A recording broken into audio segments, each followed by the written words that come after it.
नमस्कार दोस्तों। हरि अनंत हरि कथा अनंता, कहाई सुनाही बहुविधि सब संता। भगवान श्री हरि अनंत है और उनकी कथा भी अनंत है।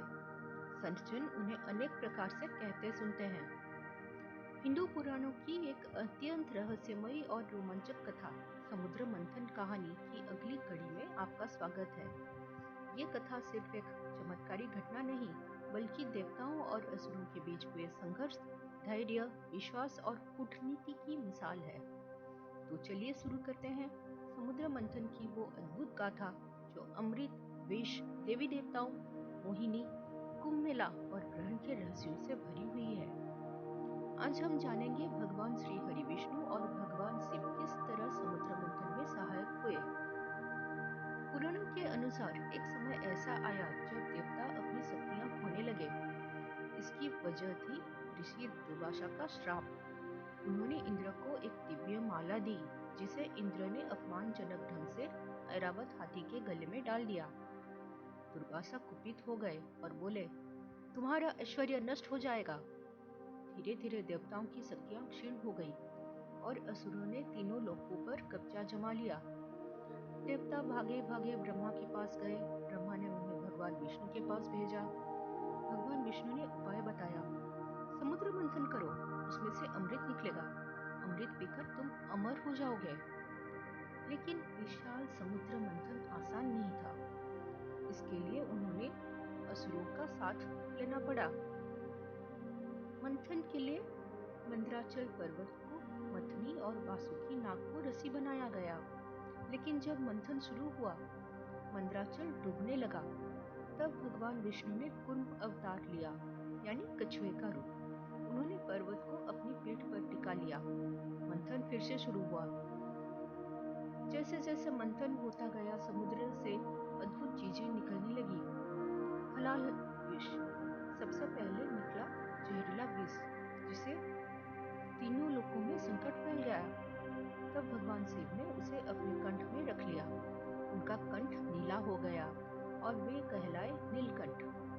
इसके बाद निकली कामधेनु, दिव्य गाय, उच्चश्रवा, दिव्य घोड़ा, ऐरावत, इंद्र का सफेद हाथी, कल्प वृक्ष, इच्छाओं की पूर्ति करने वाला वृक्ष, अप्सराएं, चंद्रमा, जिसे भगवान शिव ने अपने मस्तक पर धारण किया, लक्ष्मी, धन और वैभव की देवी, वारुणी, मदिरा की देवी, शंख, कौस्तुभमणि, रत्न, धनवंतरी, आयुर्वेद के सृष्टा अमृत कलश लेकर आए।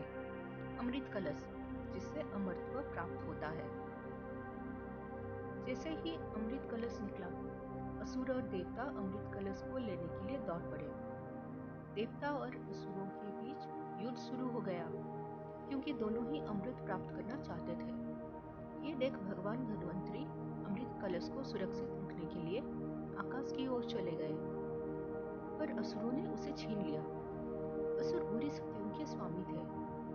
अमृत कलश को असुरों के हाथ लगना सृष्टि के लिए हानिकारक सिद्ध होता।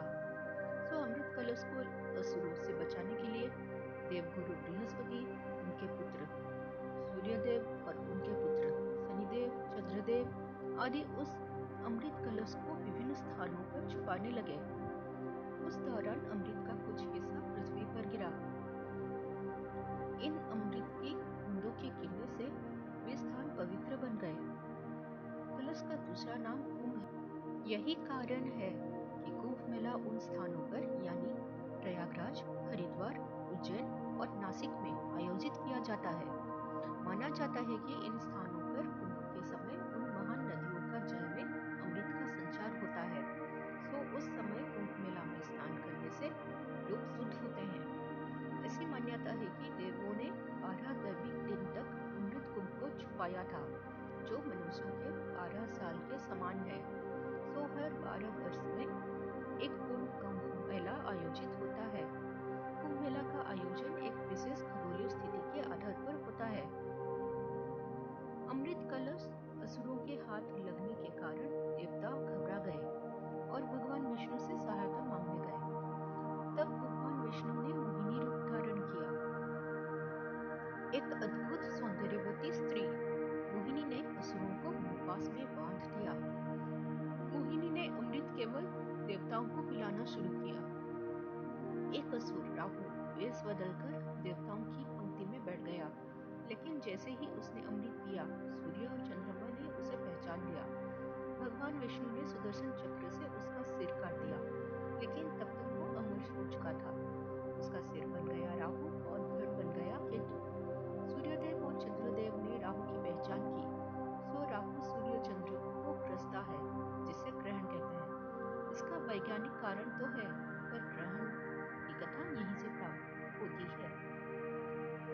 देवताओं ने अमृत पीकर शक्ति प्राप्त की। उन्होंने असुरों पर आक्रमण किया और स्वर्ग पुनः प्राप्त किया। देवी लक्ष्मी जो समुद्र मंथन से प्रकट हुई थी, उन्होंने भगवान विष्णु को वरण किया, इसलिए उन्हें विष्णु की अर्धांगिनी माना जाता है। इसी समुद्र मंथन से ही आयुर्वेद के देवता धन्वंतरि प्रकट हुए, जिन्हें आज भी चिकित्सा का जनक माना जाता है। समुद्र मंथन सिर्फ एक पौराणिक कथा नहीं, ये एक गहरी आध्यात्मिक शिक्षा है। मंद्राचल पर्वत मन, वासुकी नाग इच्छाएं हैं, देवता सद्गुण और असुर दुर्गुण, अमृत आत्मज्ञान, मोहिनी माया है, विष सांसारिक दुख को कहा गया है। इस कथा से हमें सीखने को मिला है कि जब हम धैर्य और संयम से संघर्ष नहीं करेंगे, तब तक आत्मज्ञान या अमृत की प्राप्ति नहीं हो सकती। अगर आपको ये वीडियो पसंद आया हो तो लाइक करें, शेयर करें और सब्सक्राइब जरूर करें। कमेंट्स में बताइए कि अगले पौराणिक कथा आप कौन सी सुनना चाहेंगे। धन्यवाद। जय श्री हरि।